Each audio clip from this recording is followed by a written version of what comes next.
the reason why I wanted to do this workshop is because I work a lot with a lot of managers that often do not find the time to train their people. And I think that's a shame because one, training super effective, and two, the thing is that it shouldn't take long to train people.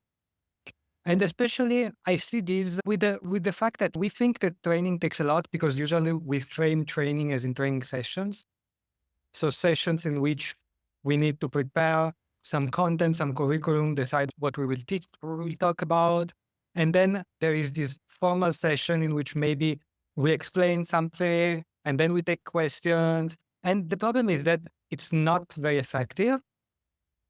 One of the reasons why it's not effective is because of all this formality, the fact that maybe we need to schedule a 1 hour block, maybe the fact that we need to prepare, maybe the fact that the people, when they enter, they think, oh, training session, that's going to be boring. In my last job, it wasn't very boring. It's not so interesting. We suffer from these problems. And what I've seen in my experience is that instead, training works better when it has two qualities.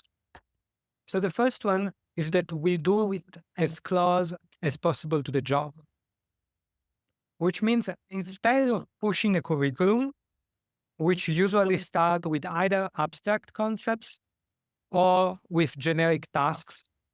So we see a procedure and we go through the steps without really doing. And instead, for me, what I see that works so much better is when training is close to the work, which means we take a real example of if you're training customer service, we take a real call.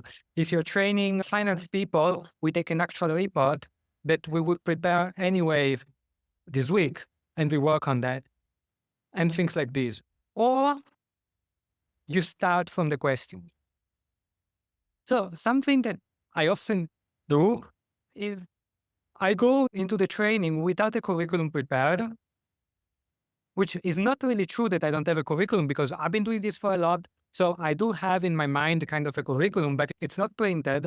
It's not formal there. And instead, I just start with questions. Questions such as, what is one thing you wanted to cover today? Or what is one problem that you face on a weekly basis? Or what's been something that confused you over the last week and you wanted to know more about? And this approach has two advantages. The first one is that it's going to be relevant, 100%. If you start with the audience pulling the content, is going 100% to be relevant. And so it also means that they will retain more. And then the second reason why this approach works is because, especially if you're dealing with new people that don't trust you already, there would be a big barrier when you start the training session. At the back of their mind, there would be questions such as, can I trust this guy? Or is this session going to be useful? Maybe they remember that the last 3 training sessions they attended, they were boring or irrelevant or not very useful. And so they start already almost disengaged. And instead, if you start with a question or with a real example of something that happened over the last week, the advantage is that usually one thing is that you get them interested for the first 5 minutes. And then the second thing is that because you answered an actual problem of theirs, you will have provided value during the first 5 minutes. And because you provided relevant, concrete value during the first 5 minutes, they're going to listen for the rest of the training. So this is one of the reasons why I strongly believe that most training, there are a couple of exceptions such as compliance and so on, but most training is better when you don't rush with an outline or with an agenda, and instead you just pull questions or you pull actual examples. Yeah. Any questions on this? Does it fit your experience or? Yeah, it definitely does. And I think your last point about going to the agendas, you can waste a lot of time building those and they often don't resonate the same way that pulling up a real example or going over what people's real issues are. Not like that. That makes a lot of sense. Yeah, exactly. Because I see a lot of trainers where the way to build trust is to start with their credentials. And this is the right way to build trust, maybe with the person who hires you, or like the person who decided to have the training. Is not necessarily the best way to build trust with the audience of the training.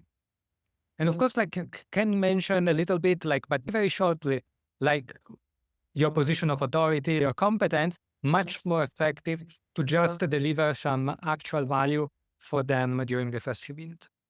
And then the other thing, like this, by the way, one mistake that I see many trainers do, if it's not the direct manager, is that trainers, like whether they are from HR or whether they are externals, they train as if they were talking to the person who hired them, like to their boss.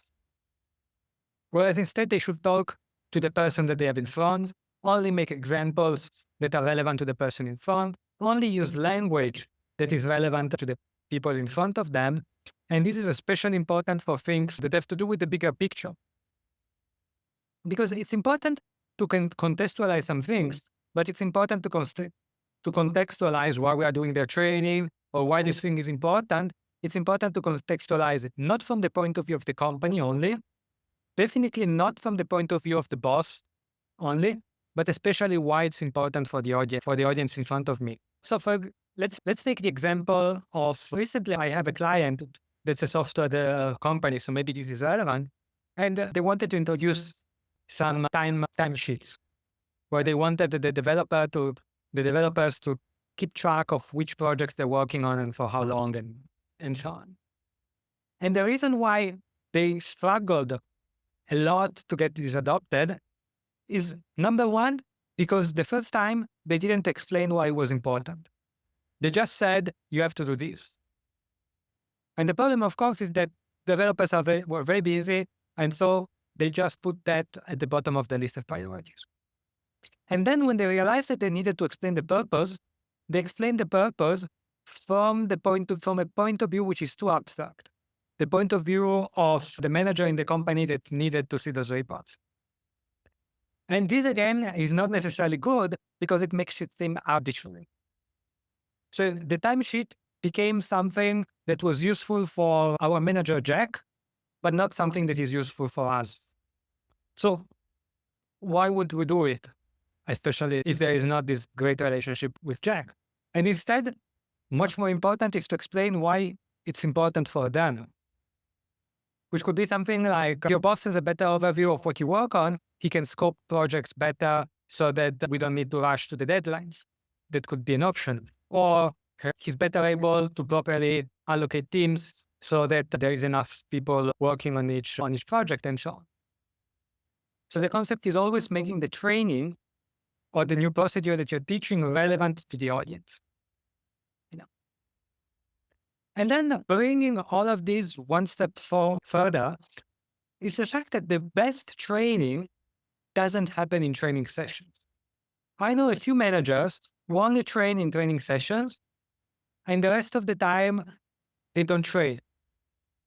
And that's a lot of wasted opportunity. And two, the problem is that those people, they lament then that they cannot find the time to train people because, of course, they're waiting for 1 hour block. And where are they going to find the 1 hour block in their very busy schedule?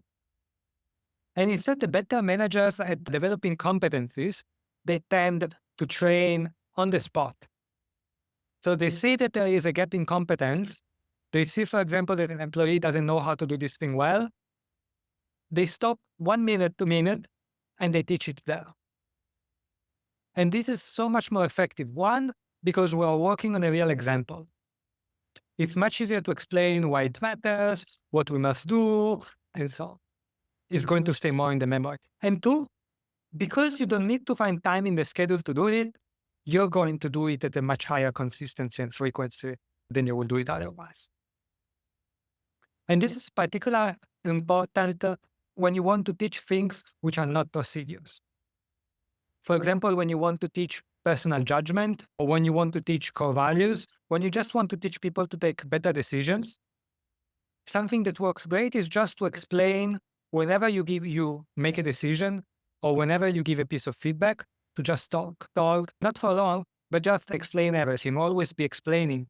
I've worked with a CEO that he told me that he was like the company was scaling quite fast, and they wanted to know how they can keep competencies, core values, culture as the company scales. And what I told him is one of the most important things he can do is to always explain his decisions. During a meeting, we're taking this decision, you explain why. We're making a decision between option A and option B. Don't just say we go with these, but say we go with these because. And if you do it, people really pick it up, number one. And number two, again, because it's not a formal environment, people will be so much more receptive. Yeah. Any questions or comments on this? No, I like it. How, and if this is off topic, feel free to not go here, but how do you see this in remote environments in terms of keeping things live? Like, how do you make sure you have the right feedback loops in place to catch opportunities to coach people? Yeah. Yeah, so with remote is a bit trickier. So of course, whenever you're doing a video call, that's a perfect opportunity to do it. But what I would do other than that, I have two strategies for the asynchronous part of remote job. So number one is commented examples. So this works great, for example, with internal emails, with external emails, and with code, and with presentations, and with marketing materials. So everything written.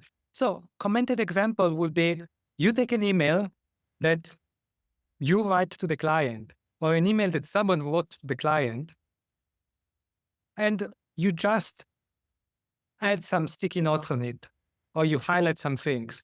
Or personally, what I use is that I just put the screenshot in PowerPoint, and you can add a couple of text boxes to it. And you say, this is great because, this is bad because, this is fantastic because. For example, I used to do it with some internal emails, like maybe someone sends an email on a project update, and I will just take the screenshot and write, this was great because, this was bad because, and this was great because, or you comment in line. And then, depending on the dynamics of the team and so on, you either just send it to the person as a form of one-on-one feedback, or you discuss this with the team as a form of group learning. If you discuss this with the team, you must make sure that you're not really hurting the sensibilities of the person who did it. So you either anonymize it, either you remove ways in which you can understand who wrote that, or you write something generic on the same, like you write yourself a similar email with some ideas. But the point is, it's a real email, or it looks like a real email, and there are a few notes which explain very specific things. This is good, this is bad, and this is good. The ratio has to be such that there are more good points than bad points. Why? Because if there are only bad points, one, it will feel bad if you were the one who wrote that email that only has bad points. And number two, you will not know how to do it right. Like maybe you agree, yes, this is bad and this is bad, but then you're like, how do I do it? You don't know. So there is not much learning. Much better instead is if there are also plenty of good points in which you're enforcing. You're like, this is good. Implied, why don't you guys do it the same the next time? So this is the idea. So this is one thing, the commented examples. And then the other thing which works, so what happens is that you keep some notes over the week or over the day, depending on the frequency. I would keep a note of everything good that you see in the team. The small things. It could be something like someone asked a great question. Someone wrote a great email. Someone supported a colleague with some difficulty. Someone had someone else on Slack. Someone reminded someone else during a meeting about an important principle of the company. Anything, everything. You write it down on some notes. And then during the next weekly meeting, you take 2 minutes to just read all the good things that happen. And this serves, in a way, serves as an implicit training. It reinforces the good behaviors. It's specific. Because you're referring to very specific things, you will give much more actionable tips for everyone else. And then perhaps the most important thing is that you demonstrate that the good thing people do not get noticed, you're basically letting them know that their efforts do not go to waste. Because the opposite thing, which happens in too many companies, is that an employee does something well, and maybe he had to spend a little bit of time for that. Maybe he had to take some of his own time to teach something to one of their colleagues, or to write a great email to a customer, or to refactor some code, or whatever. And then, even if they don't do it consciously, what do they do unconsciously is that they wait and they check whether people noticed. And if no one noticed, basically they will get the lesson that why bother next time? And so this is why it's so important to always pick up what the good that people do and then letting them know that you noticed. Of course, not necessarily everything, but people need to get to this idea that the good I do usually gets noticed. This is, and also that the good that other people do gets noticed. And of course, that if you have people who are who are doing fewer good things, that they see that other people are doing more and they get inspired by that.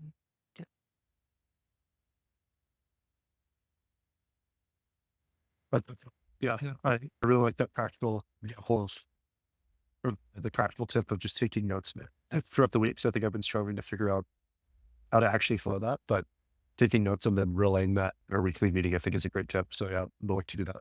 Yeah, thank you. The key for doing that is that when you go through the notes, you go very quickly. Like the idea, unless there is something really major that you want to discuss, but even though I will do it later, first thing I will just go to the notes, like 30, 60, 90 seconds, whatever it is. Just great job, Jordan, doing this. Great job, Luca, doing that. Like this. And then at the bottom, if needed, we discuss something. The reason is because otherwise I've seen discussions going too long, or maybe people, so I will just start and then eventually we comment. Yeah.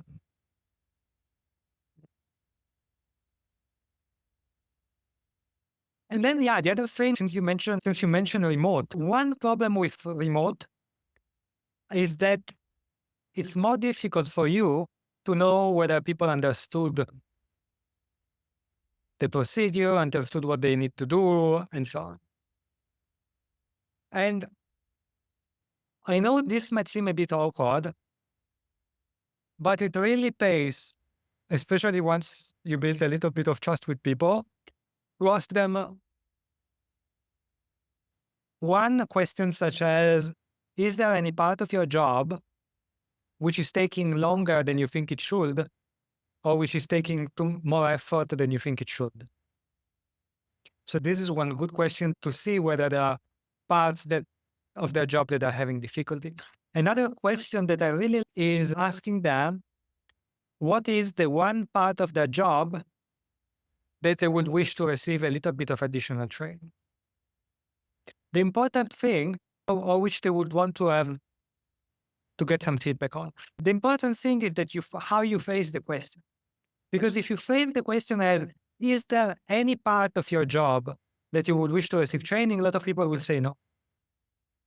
If you phrase it as, what is the one part of your job, you are going to get much better answers. Just because you're making it obvious, like you're removing the burden on them on saying there is something that I would want feedback on, maybe they feel bad, maybe they feel it's their job to already have understood everything. Yeah. And then the third thing which is useful is people should have an idea of how long certain tasks should take. And the reason I'm saying this is because there are a lot of people who think that they're doing their job well, or they know how to do their job well, or that they have all the support they need to do their job well, but they actually don't. And they are taking so much longer than they should on a certain couple of tasks. And they don't know that they're not taking longer than it should. And so they think that in general, they're just not very good, or they need to scramble or work extra hours. And it's just a very messy situation. Like, not only is it bad for the company, but it's also a bad situation for them. So it really helps to help them understand what they might require a little bit of help on. Yeah. And then the other thing that I love to do for this is role play and hypotheticals. So role play is better suited for customer facing jobs. And basically is we will do an interaction as if I were the client. Could be a sales interaction, could be a customer support interaction. And for 2-3 minutes, you act like with me as if I were a client, and then I give you some feedback. I tell you the good parts of what you did, and I tell you what you can improve. Works wonderfully for client-facing jobs. Also works great for internal jobs in which you need to ask things to other people, such as project managers and so on. Because one key bottleneck, for example, to project managers is that they are not good at delegating or they are not good at asking. And the best way, one, to discover if they are not very good at this, and two, to improve them, is to do a little bit of role play. Why don't you delegate to me this task? Or how do you follow up with me on a tight deadline? That's a great way of doing this. And the other way in which you can do it more for internal facing jobs and for individual performers is hypotheticals. Hypotheticals mean, imagine that there is this work situation, what would you do? And then they answer, and then you tell them, good job because, or bad job, or good idea because, or bad idea because. It could be something like, for example, if you are training some project managers, it would be, what would you do if you have an employee that keeps not sending you progress updates on time? And then they answer, and then you tell them that's great because, or you tell them that doesn't work very well because, yeah. And that really works. That really works fantastically. Awesome. That's great feedback. Thank you. Any questions? Anything you wanted to share? I know, I think the title of the talk was around training and tying it into like agency and proactivity. And I know with our environment specifically, there's a lot that just naturally bubbles up where we can't necessarily operationalize who's going to do what. We just need people to be proactive and pick it up and go with it. And I think I see some themes from some things you're talking about how that can apply there. But how do you see creating that culture of proactivity and instilling the idea of, hey, if there's something that needs doing, we just need people to jump on it and go? Yeah. So there are two reasons why this is difficult to teach.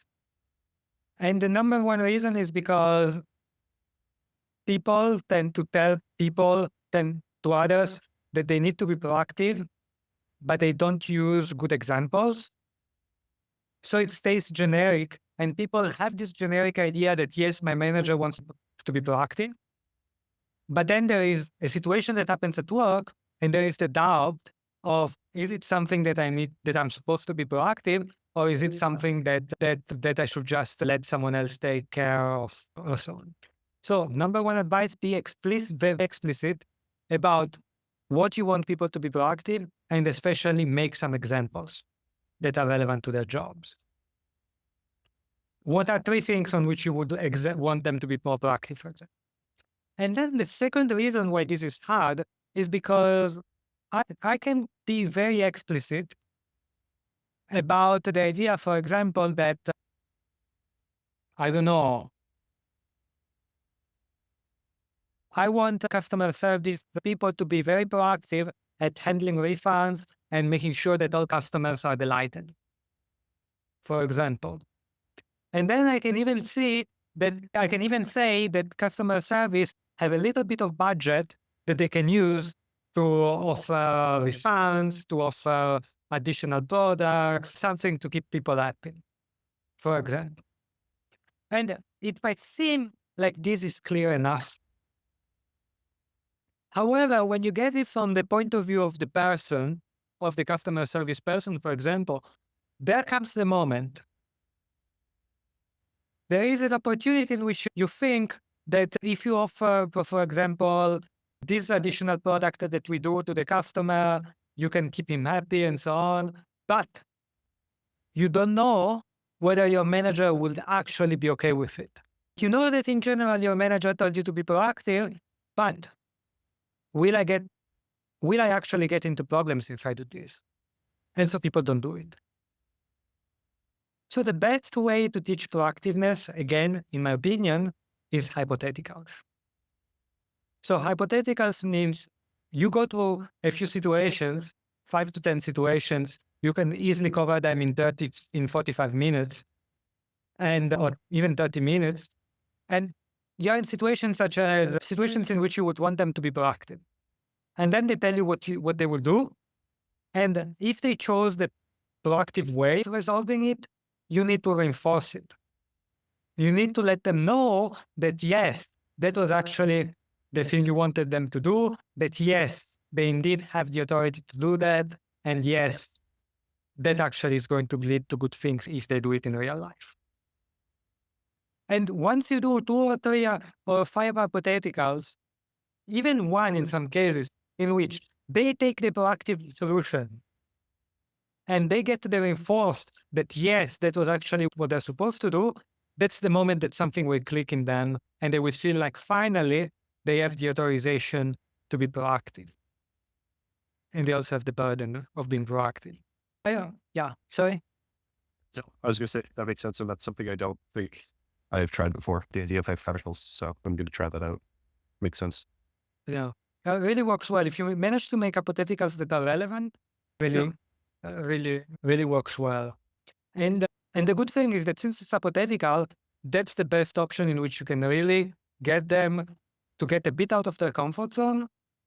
You can push them to be proactive. And once they do, you have this opportunity for immediate reinforcement that you don't really have on work very much, because sometimes you only discover things a bit later. And instead, you really want to be like immediate feedback so that you don't let them wander or you don't let them forget. No. Okay, makes sense. And obviously the same thing for personal judgment. It's exactly the same thing. With personal judgment, you can only build it in 2 ways. The first one is over years, because people, they need experience, they need to do things. Or you can build it in minutes with hypotheticals. If you go to 10, 20 hypotheticals, you can build the years of experience in building personal judgment in minutes. Yeah. Excellent. Yeah. Okay, that was more or less what I wanted to cover from my side. So if you have any questions or any other topics or anything you wanted also to touch.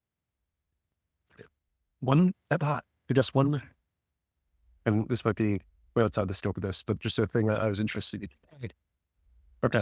I think it's interesting to get your perspective on when you're dealing with a team, and this is more at our leadership team level, not the team that I'm running, but the leadership team that I'm a part of.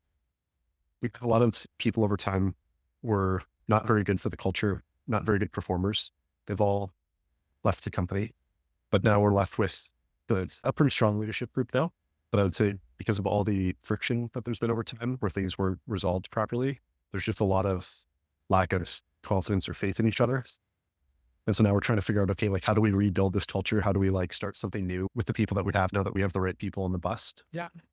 How do you see approaching that? Where would you start, or what things would you be thinking about to try to reestablish that like culture of trust? Yeah. So trust is exactly the word, but it's a very specific trust. So it's not trust that we are good people. It's not trust that those would be people that I would want to grab a beer with, because that only works up to a certain point, but it's definitely not enough to trust people at work. Trust between people at work, especially at the higher level, means trust mostly of 2 things. Trust that, what's that? Is it this? Give me the balloons for some reason. So one is trust that if I tell them that I need something from them, they will do it on time. And number 2 is trust that if I give them something, so I give them a project, I give them a responsibility, I give them a task, I give them even credit, they will do what's best for the company, rather than they will just either screw it up or selfishly take it for themselves and that's it. So these are basically, to summarize it in one way, is trust that if I pass them the ball, they will do what's best for the team.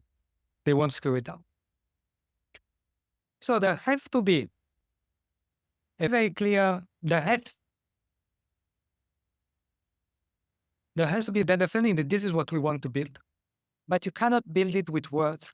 It can only be built through people that actually pass the ball, and then that the ball gets taken care of properly, that the task gets done properly, and so on. So this is the important concept. Now, how do we do it? It goes to engineering situations in which this happens, in which people trust each other and they see that actually it was the correct choice to trust the other person. That's what has to happen. And it cannot be something that you do in an offsite. Really, it's not easy, or in a teamwork, because it has to be work-related. People need to trust themselves at work. So so how do you do this? What I would do is to try to understand what are good candidate situations for this to happen. So you think, what are some good situations in which people A and B, one could trust the other, and then B is likely to return the trust. You identify a candidate situation, and then you work very tightly and closely to make sure that it will actually go this way. So what does it mean? Sometimes I do this as a consultant, and the way it would look like, it's either that there is a meeting with the three people, person A, person B, and me, and I just make sure that people really understand what needs to be done, that there can be no misunderstanding, that person B understands what person A needs from them, and the person A, and we go through possible roadblocks, we go through possible risks to make sure that it's super likely that person B will be able to deliver. So just to give you a very, very specific example, that could be that person A needs to hire someone, and person B will actually be in charge of hiring that. So person A needs to be trusted that person B will do a good job, and then person B needs to actually do a good job. So the first part is actually easy. You can, with a little bit of pressure, to get person A to delegate something to person B. What then needs to be very carefully done is that person B actually doesn't drop the ball, which means that person B hires someone great. How do you do that? You want to make sure that person B really understands what kind of person, what kind of hire is A looking for. You want to make sure that they understand the timeline. You want to make sure that person B has the skills required. You want to make sure that you ask what are the most likely reasons for which this might fail, and you address that.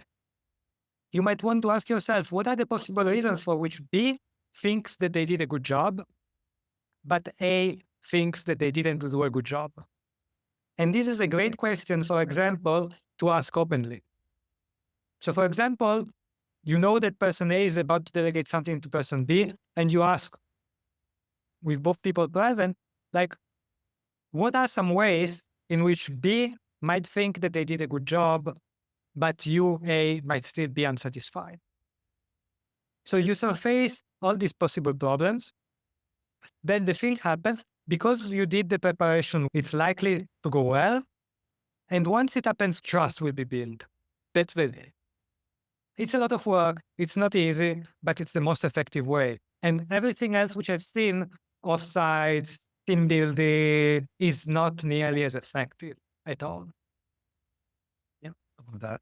Again, another example, something I haven't really tried something like this. I'm going to take a swing at it because I think it's exactly what I need. And you're speaking my language, where we talk a lot about, let's go out and do things, let's do offsites, let's spend time together, all that stuff. And everyone gets along really well. It's a question of people being friendly with each other. It's a matter of, is the trust that people are going to execute.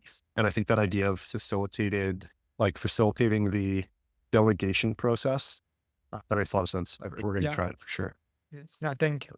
There is a fantastic book which is called The Scaling People by Claire Hughes, who was the CEO at Stripe. And she uses a precise term from that. Like since you mentioned correctly that it's trust that people will execute. So she uses the word the risk dependencies. Dependencies, I'm not meaning it in the software term, but I'm meaning it in the organizational term. That like if person A depends from from person B to do something, you need to de-risk the dependency. So doing those exercises that I just mentioned, what could go wrong and preempt it. Or what are ways in which B might think that they did it correctly and they not, and surface that. Got it. Okay, that makes sense. Then last question I've got, just because I had it, I'm likely transitioning. So I'm going to continue to oversee client success, but I'm moving into a VP of operations role. Are there any other books or resources you recommend checking out that are good about just like general operations management, people management, stuff like that, or anything else that's just broadly recommended? How many people in your team? Sorry, in the company.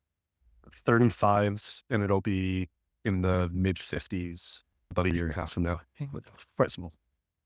Okay, so the big recommendations would be the one that I just mentioned, Scaling People by Claire Hugh Johnson. It starts slow, but it's completely worth it. Like the first few chapters, it was a bit painful to go through the introduction and so on, but it's absolutely worth it.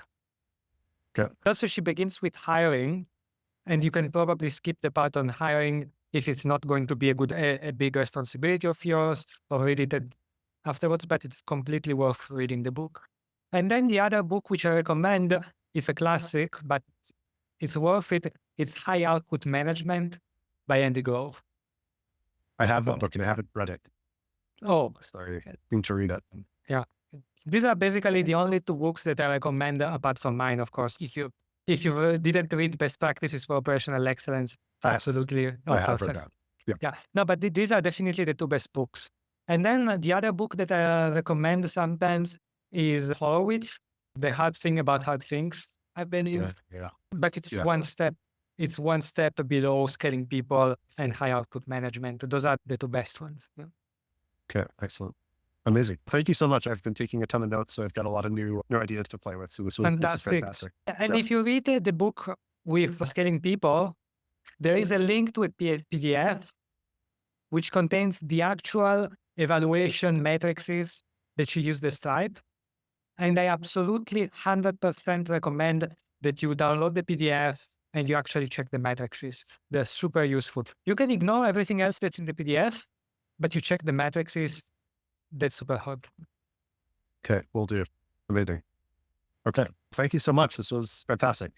Fantastic. Thank you, Jordan.